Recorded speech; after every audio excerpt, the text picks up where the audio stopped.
Do you like books? I mean, really, really like books? Then you're in the right place. Each week, your host, Sam Hankin, interviews the best of today's top-selling authors and the up-and-coming superstars of modern literature. This is The Avid Reader. Here is your host, Sam Hankin. Today, our guest is Lisa Donovan, author of this, her first novel, Our Lady of Perpetual Hunger, published this month by Penguin. Lisa is first a great chef and a James Beard award-winning essayist, and she's helped establish some of the South's most important kitchens, especially with regard to her pastry. And as we were talking about, if you read more about Lisa, check out her hand pies. She's also been a featured speaker at the renowned MAD Symposium and has written for Food and Wine and lots of other periodicals. So Our Lady of Perpetual Hunger is a book, about food, but it's also a book about hunger, not necessarily hunger in the usual sense, but hunger for something else, which we'll talk about. When you care about food more than fame, you may get both, as Lisa has. But along the way, you may get stepped on, you may get angry, you may even get sick physically, mentally, emotionally. So with candor, true candor, emotion and fervor, as well as humor, Lisa's written a memoir that enlightens and teaches, as well as renews our passion for food, and as I said, especially pastry. So welcome, Lisa, and thanks for joining us today. Thank you for such a generous introduction. That was very nice. Thank you. So I always like to start with the cover, and this is a really cool cover to the book. And it almost looks like, and I guess you tried, it almost looks like a Vermeer Dutch painting. It has that feel about it. So did you get a chance to vet it, or did you pick it? How did it come about? Yes and yes and yes. I was actually a bit of a stubborn cuss about the cover. It was one of the things that Penguin Press and I have had this really amazing relationship, and they have been they have really stood behind me on every decision, and I really didn't want to be on the cover, and they kept saying, you really need to be on the cover. And I couldn't quite wrap my head around why I needed to be on the cover, because so much of this book was about we're having a big storm. So you'll probably hear in the South, we get these beautiful summer storms, and we're getting one right now. It's amazing. But you'll probably hear some Nashville, Tennessee. Okay. Yeah. No. So we kind of went toe to toe a little bit, and I said, look, so much of this book is about, doing away with this celebrity chef culture, and this sort of bro culture, and this sort of idea of a man standing on the cover of his book looking really tough and looking really, it's just all ego. And I said, I really am trying to sort of break this chasm of chef and ego and celebrity culture. And I didn't necessarily want to be on the cover, because I felt like it was an opportunity to also, bring in an artist and maybe do a collage or a painting of some sort. But they found an old photo taken by one of my best friends, who happens to be one of the country's finest photographers, named Eva Saad. And there she is. And they got with Eve, and I got to talk it out with Eve, and I said, look, okay, I want to be anonymous. I want this to look timeless. I want it to look like a painting, and she nailed it. She just nailed it. So yeah, the sepia tone, and like I said, the way you're turned, it looks just like that Vermeer picture of the girl turned. Yeah. So yeah, it's definitely. And you know what? I have this independent bookstore. And as many times as people can say to me, you can't judge a book by its cover, every single person who comes into that bookstore judges a book by its cover. That's true. 100%, unless they know what they're looking for. But if they're just browsing, that's what they see, and this kind of cover really attracts. So good. That's good great. Job. Hopefully they get to the middle of the book and they're just as, just as inspired or impressed. Yeah. I think they will be. And then the second thing I like to talk about is the epigraph. And this one touches home for me because it's from American Girl. Yeah. And I was in Gainesville, Florida for 30 years, so I kind of knew Tom Petty just from passing him and going to this bar called Dubs. But what I wanted to know, and I think I know the answer, is I assume you are that American girl.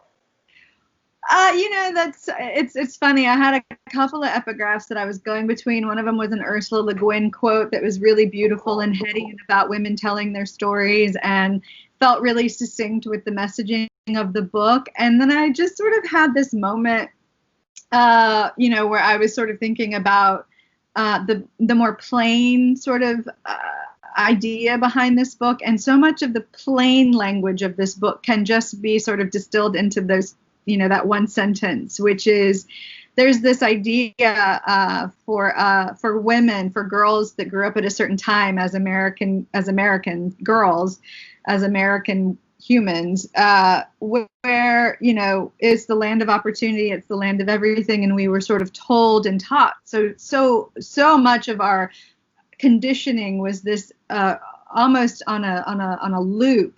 You can do and be anything you want to do and be. You can, the world is for you. The feminism sort of created this supposed space where we could go out there and truly be on equal footing, and it was all a lie. It was in so many ways. It was we actually were the ones that had to go in and do the dismantling. It was just an opportunity to go do more. That it was setting the stage to actually do the work. And while I'm grateful for these sort of early, of course, all women are grateful for the people that come before them and that set the stage, but you realize on some level that how little that the bra burning feminists actually provided as far as a space where we could just show up and work the way that white men get to work, and how little that incorporated Black women, and how little that incorporated Indian women, and how little that incorporated Native women, and how little that incorporated so many other women who we are standing next to, So there was, for me, that was a really succinct way of just talking about the promise of something and how we still had to go and kind of create, the reality of that promise for ourselves. So. Well, okay. Well, I'm an old white male. So early on in the book, playing devil's advocate, you talk about these millionaire guys. Maybe they don't even ever step into the restaurant. They want you being open. They want the food coming out. They want a 2-hour waiting list. They want reservations a month in advance. All these things that they want. What's wrong with wanting that? Well, what's wrong with wanting that? There's nothing wrong with wanting that, and that's not really sort of the perspective. The perspective is wanting that and understanding how to do that in a way that not only values but honors the life and sustainability of your model for the working class, and understanding what I think we're in a moment right now where we're starting to understand who is this country, and it is the working class. It is workers. It is people who wash dishes 20 hours a day. It is people who take out the trash. It is people who cut vegetables to serve to you so that you don't have to cook at home. We're sort of getting a real glimpse into who we consider essential workers in this country outside of our medical field and soldiers and our military. We're really getting an understanding of who actually keeps our communities going. And those are so often the people that have to have 4 or 5 jobs just to survive, because these people with big money come in and spend their money on PR companies instead of taking care of their workers that provide the resources to have a restaurant. So, I think my biggest beef with these people that come in with all of this money and decide they want to make an empire out of something as simple and as basic as food, what you're really talking about is a real it's you can start to think about it in a caste system, and who actually is providing the work and the product and the services, and those are the same people that are going to immediately suffer when restaurants can't function anymore, right? The restaurant groups that were spending $10,000 a month on a PR company to make them get into the Vogue interior catalog. that should have been for a family, a worker who has a family who's making $12 an hour. And it feels like a really hard time to be having a conversation about restaurants in general because everyone is struggling. But it's also an opportunity to say that the restaurants and chefs who are doing it right, and there are plenty, thank goodness, they're the ones that are suffering in this moment. And so I think it's an opportunity for us to really talk about, the real class disparity that we're experiencing and who provides the real important services that this country runs on, and those are the people that are suffering the most. And so, and that was true before the pandemic. That was true. So it's not a problem that people want to have their money make more money. That's capitalism. And there's, woo! I don't know if you heard that. Yeah. It's a really good storm. But there's a real opportunity to just have a conversation about how we treat our working class in this country. And I think that's the bottom line. It starts from the people who have the. Yeah, and I understand it completely. And as I said, I was playing devil's advocate. In fact, and we're talking about money and being taken care of in the sense both fiscally and reasonably, and good hours, appreciation, and all that. But you have a quote that says, be invisible, be whiter, be prettier, don't take up any space, stupid, stupid, stupid. And you are angry. There's no question about it, because you can tell from the first couple of pages that you are. So that's another aspect of it. It's not just, compensating people or even giving them good hours. It's the idea of, the people I hate are like, when I go to a restaurant and if I'm with a couple like that, they treat the server as if they aren't as important or they aren't as good as them. I'm never going to go out with them. Everybody's the same. And I guess that's kind of your message, but your industry is one of the worst, seems to me, in that way. Yeah, and I think that quote in particular about be whiter, be prettier, I think was a bigger conversation about how women have to spend a lot of their time and energy undoing a lot of messaging from their family, from their communities, it's a little thing called internalized misogyny, and we all carry it. And a lot of women, spend a lot of their adult life really trying to figure out how to leave it behind so that they can that they can just go straight into the world that they deserve to live in without having to maneuver this messaging and this attempted conditioning of where our value lies.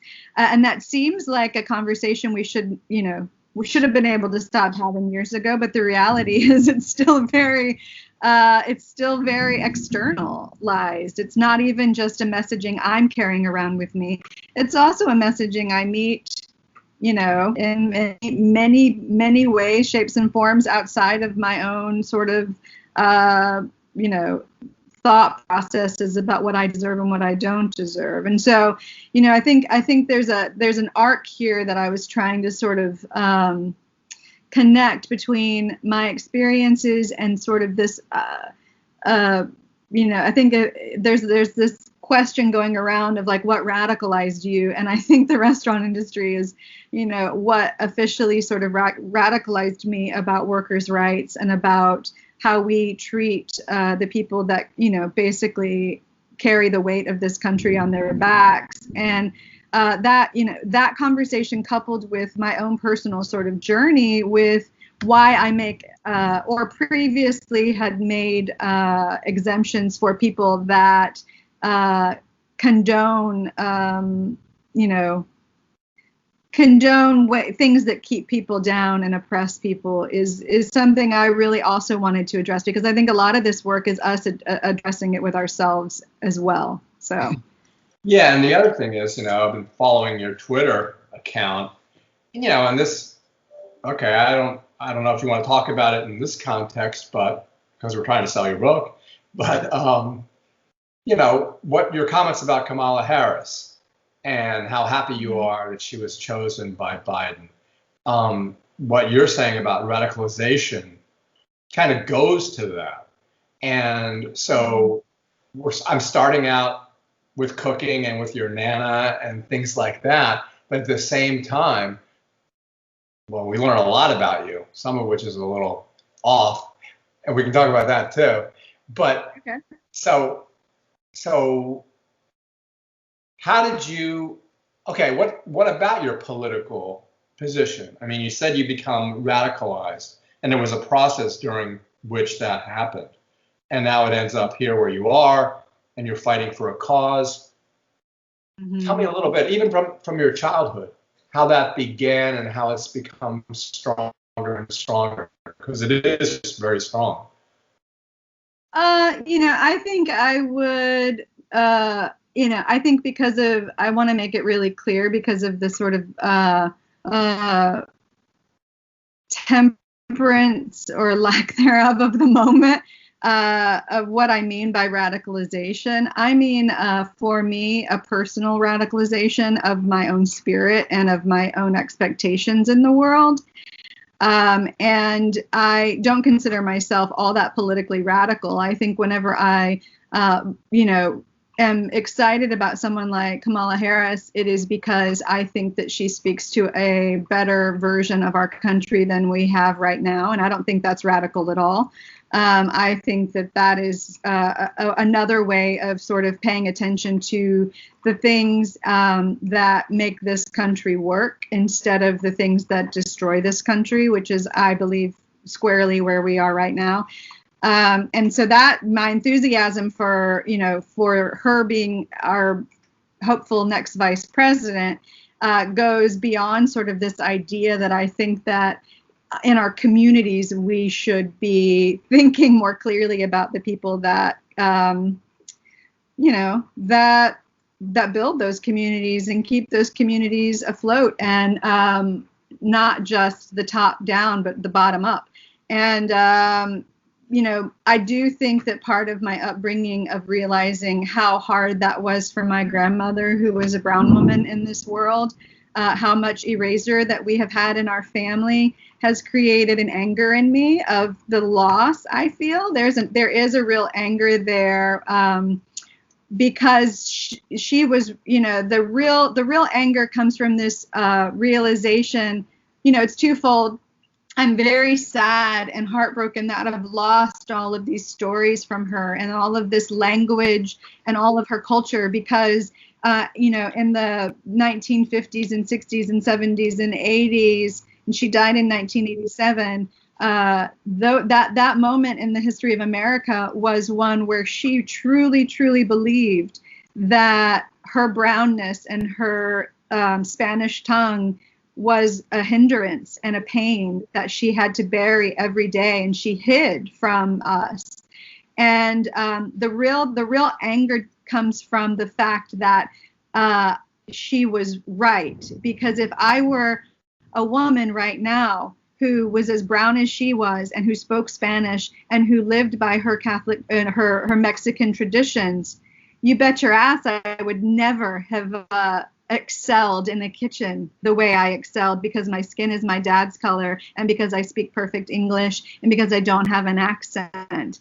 You bet your ass I would never have ever been asked by famous people to cook very fancy meals. I may have, but I would have been a maid. I would never have been a celebrity chef. And there's some real truth to understanding that I'm so hurt by the loss of her and her culture, but that she also wasn't wrong. And that's where the that's where the hurt turns to anger, because unfortunately she saw something and knew something. And as much as I want the parts of her that felt like the most sincere reflections of her, I have to live with the fact that she knew something very heartbreaking about this country all those years ago. And so it's this sort of bifurcated truth of understanding what she meant, and as much as I don't like it, what my reality has been. And so there is an anger there that comes from that truth. There's a surprise for me because in my bookstore, after George Floyd, and especially after Rayshard Brooks, because it was like, this is an incident that happened over 45 minutes in HD TV. And why cops with body cams do this, I don't know. And plus Wendy's had the cameras too. And so afterwards I said, I'm sick of this. So I put a Black Lives Matter sign on my window, and I have a sheet that says, say their names, with all the names, and I put it in each bag as people leave the bookstore. And then I get these emails, and I got this horrible message on my answer machine saying they drove by to get some coffee and books, and they saw that sign, and they go, we can never come to your bookstore again, and we hope that your sales are disastrously low. I sent it to my brother, and he just responded, ugly mind. And as I don't understand, I can't comprehend the thought process that goes behind that. And luckily, everyone in my family has the same political views as me. Otherwise, it would be a real mess. Yeah, I know that. I know that experience. Well, and talking about your Nana, that's the thing that I'm looking at it right now, like the recipe for masa. It's like a letter from her. It's a recipe and tells you how to make it, but it's also like a letter. Yeah. Which must be more poignant now. She's still talking to you, Isn't that cool? It's incredible. And, the things that, no matter, she did speak to me in Spanish, and she did tell me stories in some ways but they were all done in very deep privacy. And the thing about her culture and her beliefs that did stick wholly, that are, seem very steeped in this sort of Mexican Catholic tradition of her upbringing, is this mysticism that she will always be around me, and that is a very deep, like she talks to me in all the ways, not just her recipes, but her recipes are very rich, and that's how she spoke. How she wrote was how she spoke, and it's a real gift, because I can hear her even all these years later. I can really hear her voice, even though I was 10 when she died. It's one of the strongest voices in my head. So I like the way in the recipe sheet says, maybe you don't want to it's okay if you don't want to do it this way. Yeah. This is the way I do it, but it's okay if you don't want to. I mean, it's wonderful. My mom baby and every other line, and it's really sweet. It was really, I really like that a lot. Well, let's go to the kitchen. I mean, you talked at the beginning about the covers of books with Anthony Bourdain is the first thing that comes to mind. May he rest in peace. But still, I guess, he tells you what the kitchen is like. You tell me what the kitchen is like he does. Well, it depends on which kitchen. The kitchen that I live in now, the kitchen that I sort of decided was the space I wanted to continue working in, is one of, collaboration and kindness and thoughtfulness. And I don't mean thoughtfulness in so much as I mean I do mean from one person to another, but thoughtfulness in that you're considering every move and every idea and every thoughtfulness in every moment is a really important thing. And I have worked in kitchens like that before, that are in, professional kitchens, or restaurant kitchens, I guess would be the better way of putting it. But, you don't get to control the variables. Sometimes I have a team that works with me whenever I have to do a bigger event, or if I'm cooking, if I'm doing a private thing or a commissioned thing or a consulting thing. And those kitchens are typically, I don't only work with women. I have some men that I occasionally will hire here and there to come work with me. And there's a specific generosity, I think, that I look for in cooks that I think is really apparent in most cooks that I think are out there. Cooks are a really generous breed of people, that's why we come to cooking.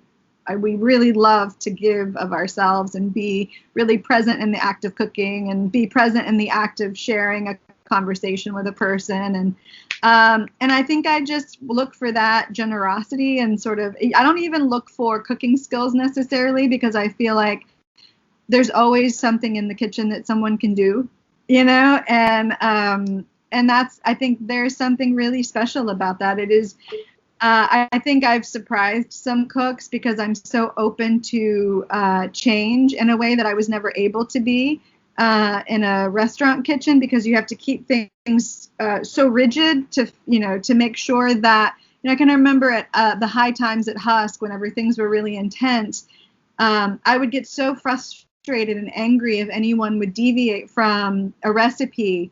There was never room for, not spontaneity necessarily, but improvisation. There was never room for, I didn't have the butter I needed, so I used this. Well, you need to just get the butter you need. Like in a restaurant, everything has to be consistent. That's what you look for. Consistency is so important. And whenever I'm doing these, whenever now, in anything that I'm running now, there's room for conversation about, well, what do we have? What can we do? And I think it surprises some cooks that I want their opinions so readily, and that I'll take their suggestions, which is also, I think not necessarily, I think in some good kitchens it exists, but when you're working in such a fast-paced, high-volume kitchen, there's not a whole lot of room for that kind of togetherness, and I think that's really special, and I'm really glad for it. I'm really glad that now whenever I have to be in a kitchen with 10 to 12 people all trying to go towards the same goal, we get to collaborate and share a little more fluidly together. It's funny about how you say you hire men from time to time, because this is reverse chauvinism and people are going to get pissed off at me, but in my bookstore, I hire women. And the reason that I do is because every time I've hired a guy, it's been a big disappointment. The women come out from behind the counter. They ask you, are you browsing? Do you want this or that? And when there's nothing to do, there's always something to do. Right. And so they come out from the counter, they arrange the books so the spines are at the end of the shelves. They rearrange our retail stuff. They sweep, they clean the bathroom. Whereas the guys, they sit behind the counter and they just kind of like, they'll sit there with their, this forever stare out, and this sounds horrible, but.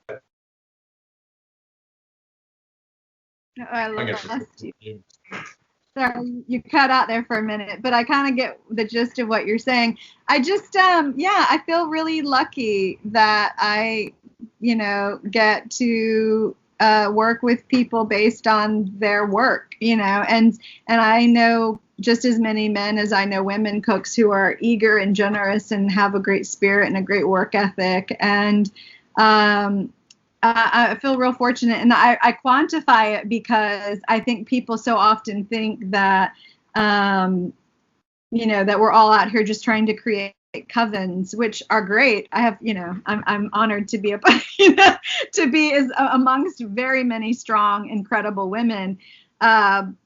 And there are so many men out here that I really value the interaction with, and I think it's really exciting to be sort of transcending this idea of, I've definitely had some women say to me, oh, well, just, get money from women investors and women bankers, and I'm like, well, the interesting thing is in the South, there's not a whole lot of female VCs floating around with billions of dollars to spend. And so it affords you this opportunity to really like diversify your community in that way. So, everybody's doing the best they can, I hope. Yeah. And you mentioned, I guess, in your Twitter feed, and because we're in COVID and you talked a little bit about it, is your mom okay? Did she really have COVID or? My mom has been okay. My mom and I have, been on a journey with this book, but she's healthy. She's well. They have not. Yeah, maybe sorry. Maybe it was one of the tweets that was responding to your tweet, and I missed it that way. All right, never mind. A dear friend of mine's mother has not been well with COVID, so maybe there were some. That's probably what it was. Yeah. You know, and this part, before we move on, this part I wouldn't say it other than the fact that you say it in your book, in that one line where you go, "My alcohol-soaked liver and your anguished constipation." So I guess we should talk about that a little bit. I mean, the restaurant industry is not, built for health. You find yourself working these unfathomably long hours full of intensity. And, I think I thrive in some ways with that kind of work. I like fast-paced work. I'm built for it. I like working hard. I like... I don't, this quarantine has been a real eye-opener for me. I've had to really work with myself with how to stay home and be still. And it's all for the best. Like, it's been a very good journey of like learning how to be still. That has not been my nature. Most of my adult life, I'm very dynamic in all of the ways, and I don't even mean it necessarily as a compliment to myself. I just need to be moving all of the time, and so in some ways it really works, and then somewhere the train gets off the rails a little bit, and you realize that waking up at 6 a.m. to get your kids to school, packing their lunches. Have you ever seen the Goodfellas? Yeah. So, okay, it's my favorite movie in the whole wide world. Like, I probably watch it 20 times a year. But that scene at the end where he's all coked out and he's got like sauce on the stove and he's got to go run the cocaine over here and he's got to go do that, felt like about 5 years of my life without the cocaine. Like, just felt like this sort of like I had 20 things going on at any given hour that I had to address. My phone was ringing off the hook, emails ringing off the hook. There's not a lot of time for eating, sleeping. I never drink any water. I would go all day without a sip of water. And then at 11 o'clock or 10 o'clock or whenever I'd finish like running service at the restaurant or traveling or doing whatever, I'd drink a bunch of gin to go to sleep, and like eat a bunch of carbohydrates, gain 20 pounds, go to bed with no water, but plenty of booze and plenty of carbohydrates. And my body was like, what's happening? All of my levels are going nuts, and it's like, you realize you're breaking your body very quickly. And so, part of my realization with how dysfunctional the restaurant industry was for me as a human was in part realizing how dysfunctional the restaurant industry was for my body, like as a physical machine that needed to do work. So, you can't run a machine. There's so many analogies you could make about gumming up the works, and that's part of it. Chefs don't have a whole lot of time when they reach a certain part of their career and they're managing 2 kitchens in 2 different states and they've got staff here and there, and they're writing recipes and all sorts of things. There's all sorts of things that all of a sudden are on your plate, and taking care of yourself usually becomes the last one. So, speaking of movies, did you ever see the movie Big Night by any chance? Yeah, it's a beautiful movie. That omelet, I mean, ask any chef what their favorite scene is, and it's the omelet scene of Big Night. Yep. Yeah. It's like this brotherhood. It's like this ballet almost, It visually, as someone that is a total film nerd, it's just one of the most beautifully shot movies I've ever seen. And, the narrative of, for me, like the food narrative is also just really perfectly written. It's subtle, like they catch the subtlety of that sort of conversation about the richness and deepness of food and family, and then they also capture like the subtlety of why it's also really complicated, and hard. It's kind of like your book, because actually I thought of it when I was reading your book, because I thought of their restaurant and the woman who doesn't want what is this, when it was the risotto that he's slaved over and he's screaming in the kitchen. And then across the street, you have this restaurant that's so successful because it's just catering to the lowest. It's like when you go to Times Square and everyone's eating at Fridays, or that other guy who does Diners Dive, that guy. Yeah. His restaurant. It's just, that's something you have to deal with too, I guess. Well, and again, not to keep putting so much pressure on this moment but I do feel like this moment is a real transitory moment where we get to sort of think about what we value as a culture. And I really hope that this is a moment that everyone realizes how important those kinds of restaurants where it is a chef and it is his cooks and it is his building, how much value those bring to not just like our communities, but to us as a human body, how rich of an experience that is for us to be able to walk into a space where there's a woman or a man standing behind a stove and they want to cook for you, instead of this conglomerate idea of, five pages of a menu full of, fancy things that don't matter and that are fine and they serve a purpose, I suppose.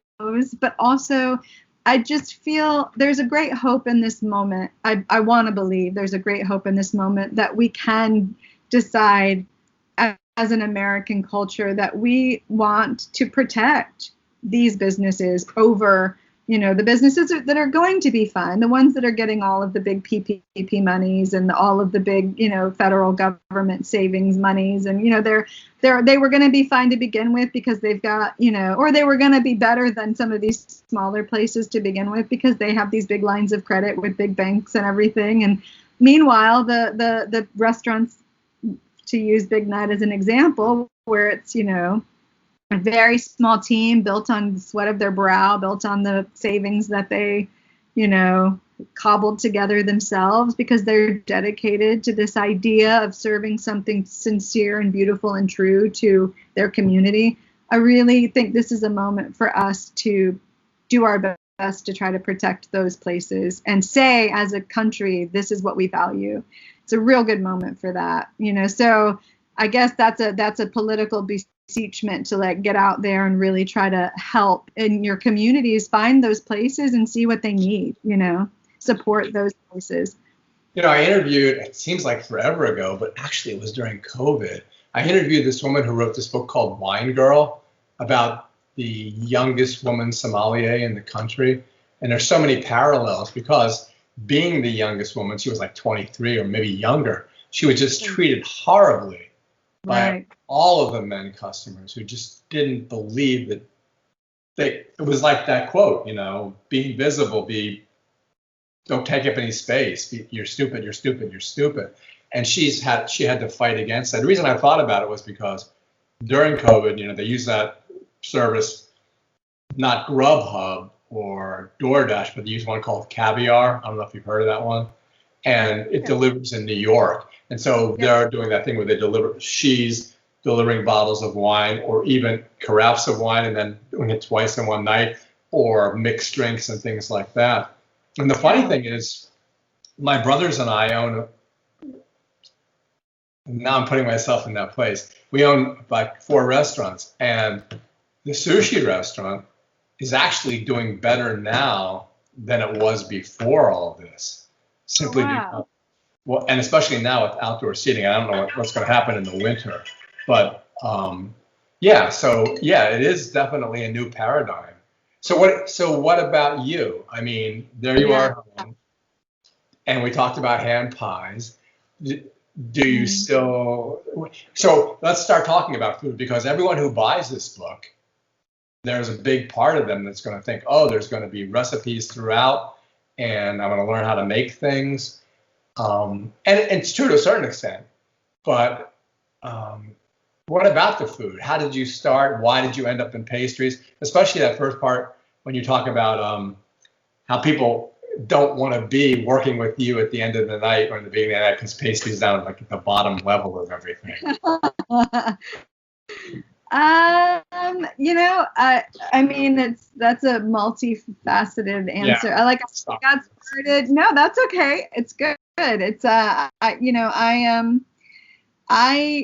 I think I was attracted to pastry and baking because I grew up in Europe, and and then I moved to the South when I was 15, and there were so many parts of my childhood that I really missed. And I'll admit I was probably even a little bit of a cultural snob when I got back to the States, because we moved to a small town in Georgia, and it was definitely devoid of anything like, a good loaf of bread or whatever. And so I'm sure I had a little cultural chip on my shoulder about, the bunny bread that was the only thing the grocery store carried. And it was 1992, and, the how far removed the South was from having any conversations about food. Being a vegetarian was outrageous in 1992 in North Georgia, which is I was, and that's where I was. And so I started cooking and I started baking. And then as I got older, I just really started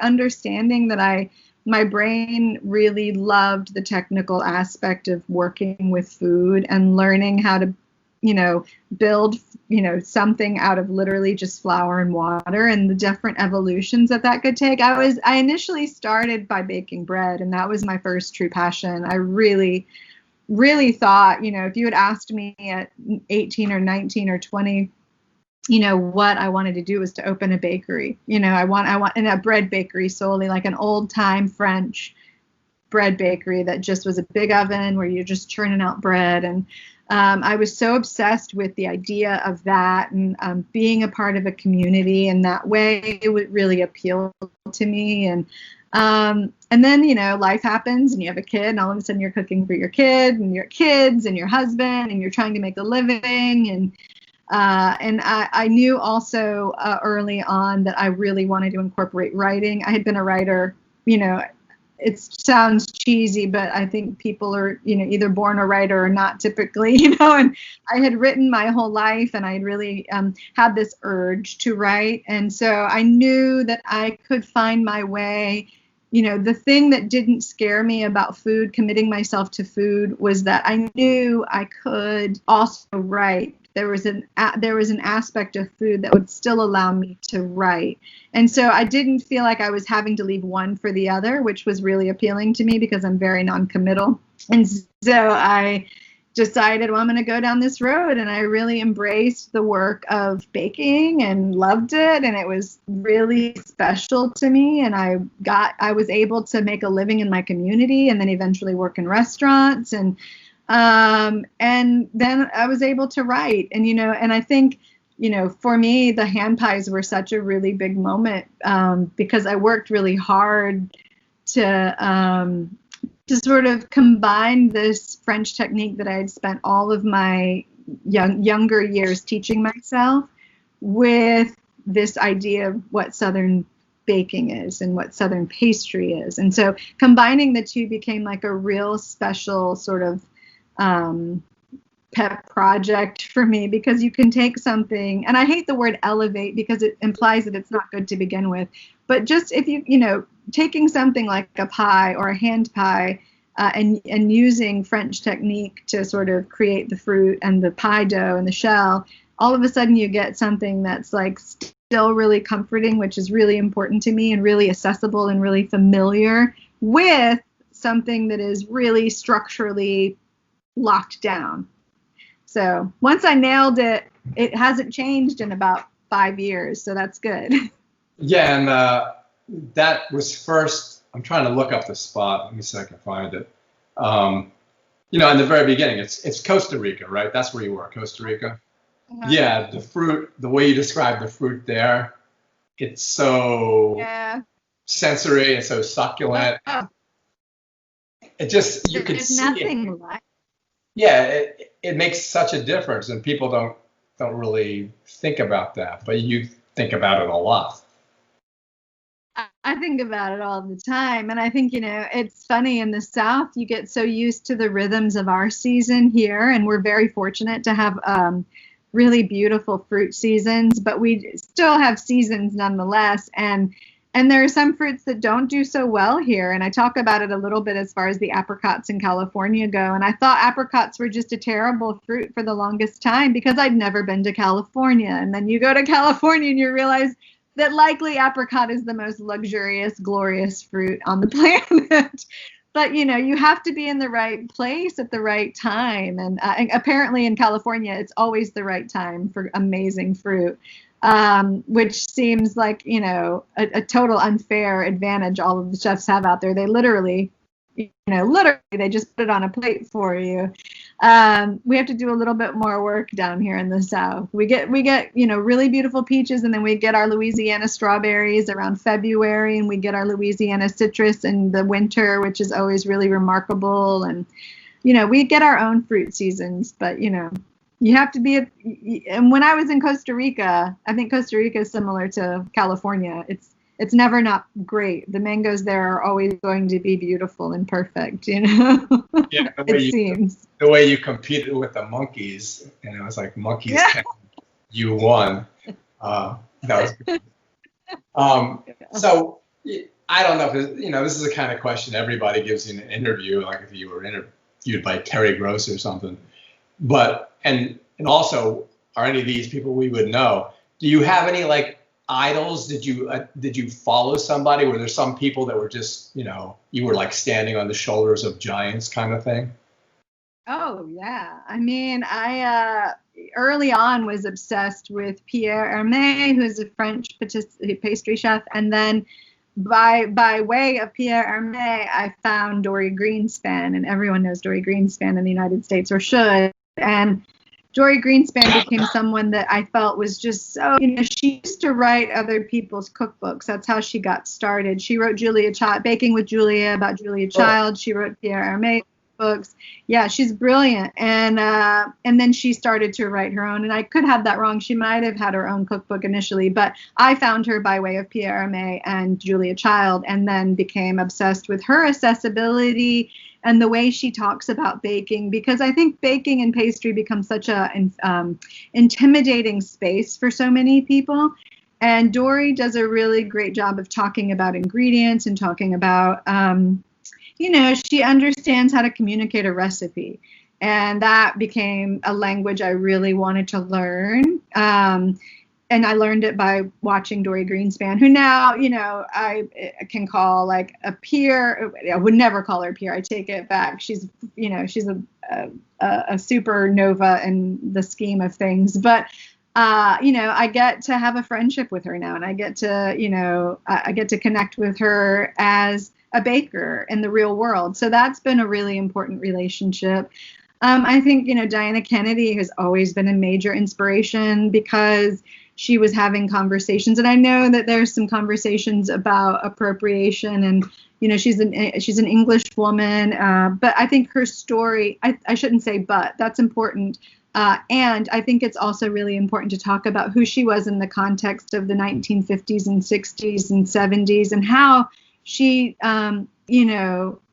the way in which she gained access to these stories in, Central America, and how she discovered these great conversations about food, and how dedicated she has been to that in her life. And she's just this incredible human being that has such a gift of seeing the value in other people. And I really appreciate how she does that. And so she's another one that I just will admire for the rest of my life. I think she's a magical creature. And I can't believe I've been able to cook for her and spend even even the cumulative 30 minutes over a weekend that I got to spend with her. It will be a treasure for me for the rest of my life. Hey, thinking about all that, I was wondering, do chefs steal from one another like comedians do? Like they steal each other's jokes? Well, I don't think we think of it that way. I think, there are two conversations that can be had here. Like, does anyone own a recipe, and or how do people get compensated for their recipes? But I think that's a different conversation. I think the bigger picture of cooks is that we typically like to work in concert with each other and in community with each other. And I think that's really particular of the South. I can't speak for other regions, but I can tell you that Southern chefs are a little bit of a different breed than other regions in the country. And I'm saying that based on what other chefs in other regions have said to me about how do you guys all can't be best friends. This has got to be a joke. It's bullshit. And I'm like, no, actually, we all actually are really close. And I have shared my recipes with chefs pastry chefs in Raleigh, North Carolina, that he would put on his menu, and he would even call it what I called it. And chefs in New Orleans, we trade recipes and we talk about technique and we talk about ideas, because at the end of the day, I can give you my recipe, but it's going to be the way you made it. It's not going to be the way I made it. No, that's definitely true. And I know what I do, and I don't leave anything out. I'm not one of those like greedy recipe givers that leaves that one, ingredient so that it's not the same as mine. I'll give you the whole thing. I'll try to communicate it the best I can, but at the end of the day, you're still going to do it differently than I do it. You're going to have different products. And I think there's a spirit of collaboration that, again, I'll say Southern chefs really thrive on. And many of my recipes are in other people's restaurants, so, and I think that's true of everyone's recipes. I don't know how many times I'm not, I don't eat a lot of meat. So whenever and I never cooked meat in a restaurant, but when I need to, I, call people I know that cook meat all the time, and they give me their recipes, and those are now my habits. But I'll always think like, Jason Stanhope gave me that for that whatever, and but it's not written down on my card or anything that it's his whatever, his chicken. Well, so to conclude, and for 5 months now, my bookstore has been in a kind of limbo. We've opened up partially now, and actually we're doing well. But so you're in the same situation, and I hate the expression "the new normal," but you're going to come out of this. So what's your future? Have you made plans during this time that you're sticking at home, or have you done things like me and just sat on your ass? That's what I've done. I mean, I've got 2 kids. I think a lot about them in the context of this time. My son is 20 and he's in college, and my daughter's soon to be 16 and she's a junior in high school. And so I think a lot about their future. I think of course about our future, my husband and my future, but I think a lot about what this looks like for them, and how this, how we get them through this phase to, what does the world look like for them? I mean, I can't imagine being 20 in this moment in time. Can you? I mean, wow. I've got so much of my own things that I was already, when you're 20, you're already dealing with crippling self-doubt and uncertainty about things, and what are you supposed to do, and how are you supposed to do it, and will it ever come to fruition for you? And then to add all of this to it, I can't imagine. So, a lot of my heart is with sort of what is going to happen for them in the next 10 years, and what's going to happen in the country in the next 10 years. I feel really, really fortunate in this moment to be, I have been writing a whole lot, which is what I said I always wanted to be doing. And this has sort of forced my hand, and you're not cooking for anybody right now, and you won't be cooking for anyone for right now. And maybe this is the moment where you get to decide that your financial insecurities that will always linger can be quieted a little bit, and you can just work on writing. And, I've been sort of juggling and keeping cooking close to me, because I know I can always make a buck cooking, right? I can make anything and cook it and sell it, and I will be okay.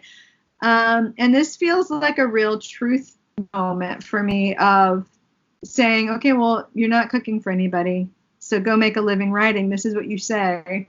And I have a book that just came out, so there's even more sort of impetus to be dedicated to this as a whole. And that's my hope anyway. My hope anyway is that I get to move out of this moment and just keep writing and having time with my family and living. The book is so, in a way, cinematic, maybe you'll get optioned for a Netflix series or Hulu or a cooking show, because it seems like that's what I would think. I mean, it was cinematic to me because you could see yourself as a character and all the other people you bring in. So, who knows? That's nice to hear. That's very nice to hear. Thank you.